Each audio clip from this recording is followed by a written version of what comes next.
안녕하세요. 알파견의 경제였습니다. 한미글로벌 D&I 천호역 마이스트로 회사 모의분 12일 특별 분양합니다. 아시아경제 한진주 기자. 계약 조건은 일부 회사 보유분 특별 분양으로 계약금 5%와 1차 계약금 1,000만원 정액제를 적용해 자금 조달 부담을 줄였죠. 계약자들에게는 중도금 40% 무이자 대출과 함께 발코니 확장, 시스템 에어컨 무상 제공 등 다양한 혜택을 제공합니다. 일반 분양과 달리 청약 통장이 필요하지 않고 만 19세 이상이면 거주 지역과 관계없이 전국에서 누구나 청약이 가능합니다. 황정원 서울경제 기자입니다. 27일 고려하연 임시주총 허가 신문. 이르면 연말 열릴 듯. 자, 앞서 금감원은 6일 고려하연 유상증자 관련 증거 신고서가 투자자에게 중대한 오해를 일으킬 수 있는 경우 등에 해당한다며 정정신고서 제출 요구했죠. 유상증자 추진 경위와 의사결정 과정, 주관사의 기업 질서 경과, 청약 한도 3% 제한 배경, 공개 매수 신고서와 차이점 등에 대한 기재가 미흡했다는 이유에서입니다. 대우건설 이에나대역 프루지오 에듀폴의 11월 공금 제작입니다. 환경매거진 안정락 기자입니다. 조회수 한 건이고요. 특히 이나대역 프루지오 에듀폴에는 1,500가구 규모에 달하는 데다 1군 브랜드 프루지오가 적용돼 일대에서도 눈에 띄는 랜드마크로 거듭날 것으로 예상됩니다. 한국은 안 된다더니 중국 돌변 2030 남녀 터졌다. 한국경제 양지윤 기자. 조회수 4건이나 돼요. 기존에는 가장 저렴한 일회용 단수 단체 비자를 발급받는데 5에서 6만원 늘었고 발급 기간도 일주일 이상 걸렸습니다.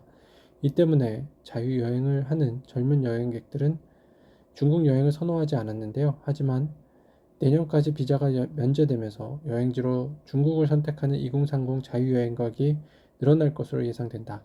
여행사들은 젊은 여행객들을 겨냥해 베이징, 칭다오 등 대도시 여행지 상품이나 상하이, 디즈니랜드 자유이용권을 포함한 상품들을 속속 내놓고 있죠.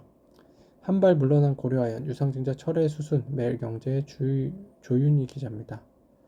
법조계에선 대체로 인용 결정이 나올 것으로 보고 있고요. MBK 영풍 측은 최대한 이른 시일 내에 임시주총을 개최하겠다는 입장입니다. 14일간 주총 소집 토직 기간을 고려하면 이르면 열말, 늦어도 내년 1월 안으로 임시주총이 열릴 것으로 예상됩니다. 현대백화점 밸류업, 반기 배당, 자사주 소각, 매일경제 이선희 기자입니다.